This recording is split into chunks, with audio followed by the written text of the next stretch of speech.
Man conquers the world by conquering himself.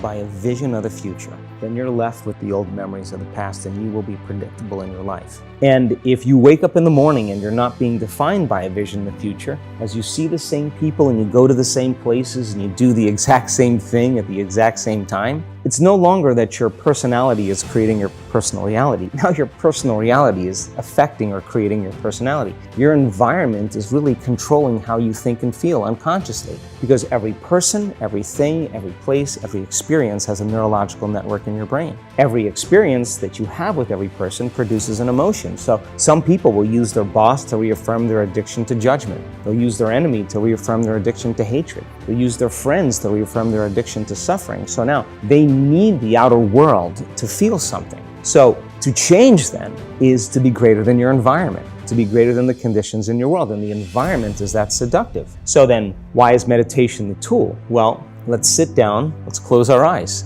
Let's disconnect from your outer environment. So if you're seeing less things, there's less stimulation going to your brain. If you're playing soft music or you have earplugs in, less sensory information coming to your brain, so you're disconnecting from your environment. If you can sit your body down and tell it to stay like an animal, stay right here. I'm gonna feed you when we're done. You can get up and check your emails, you can do all your texts, but right now, you're gonna sit there and obey me. So then, when you do that properly, and you're not eating anything or smelling anything or tasting anything, you're not up experiencing and feeling anything, you would have to agree with me that you're being defined by a thought. So when the body wants to go back to its emotional past, you become aware that your attention is on that emotion, and where you place your attention is where you place your energy. You're siphoning your energy out of the present moment into the past, and you become aware of that, and you settle your body back down in the present moment, because it's saying, well, it's 8 o'clock. You normally get upset because you're in traffic around this time, and here you are sitting, and we're used to feeling anger, and you're off schedule. Oh, it's 11 o'clock, and you usually check your emails and judge everybody. Well, your body's looking for that predictable chemical state. Every time you become aware that you're doing that, and your body is craving those emotions,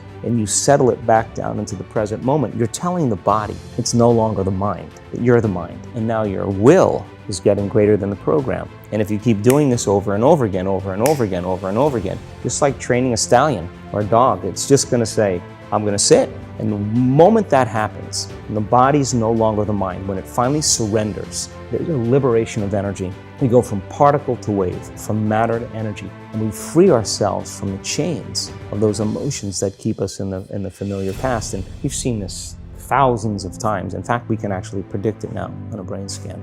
The hardest part is to teach our body emotionally what the future will feel like ahead of the actual experience. So what does that mean? You can't wait for your success to feel empowered. You can't wait for your wealth to feel abundant. You can't wait for your new relationship to feel love, or your healing to feel whole. I mean, that's the old model of reality, of cause and effect, waiting for something outside of us to change how we feel inside of us. And when we feel better inside of us, we pay attention to whoever or whatever caused it.